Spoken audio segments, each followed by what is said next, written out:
To start us off, lads, can you tell us a bit about your PR team in school?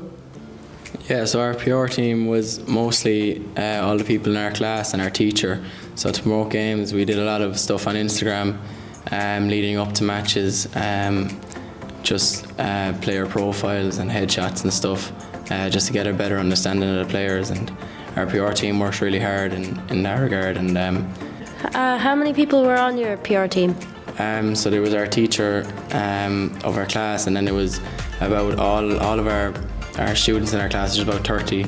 So we all did our own bit in regards to social media. So every student in the class put in their own little bit of work. That's really interesting. Zara, your school did a great job at promoting games and events on your Instagram. You're part of the PR team. Can you tell us a bit about that?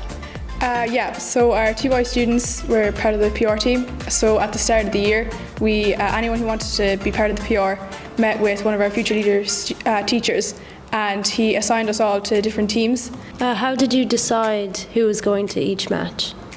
Well, there was a lot of different groups. So there would be the Harty Cup group, and then the White Cup group, and then the Dean Ryan and the Rice Cup. So there was different people who would go to each group. So I suppose it was mainly the same 4 or 5 people who went to each group. So they would have been used to work with each other. So they kind of knew what they were at by the time the competition came around. How many people were per team? So there's usually like 4 or 5 or 6 around that.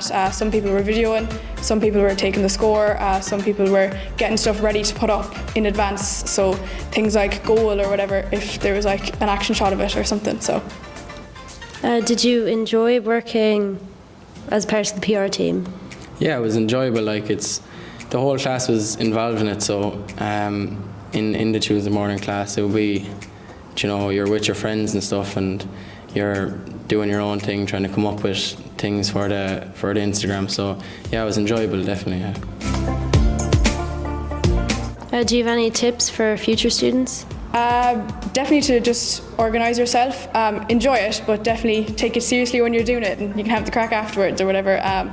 But yeah, just kind of enjoy it, but stay organised and make sure you have the stuff ready. And timekeeping as well is very important, because obviously they can't stop the match for you, so you kind of have to keep with it. So. Now, after all your experience, is there any advice you have for next year's future leader students? Like what Sean said, just being organised is vital first, like having it planned out, and when you have it planned out, you really don't have to do that much. You just kind of take videos of whatever, it might put up a score, but it's basically already done for you earlier on in the week. So just being organised is key to it, really. Anything else to add, Sean? Yeah, it's probably just to bring a good attitude to the classes, and you kind of get out of it what you put into it. So if you bring a good attitude and a good work ethic to the classes, you'll get more out of it, and the more you get out of it, it's more enjoyable.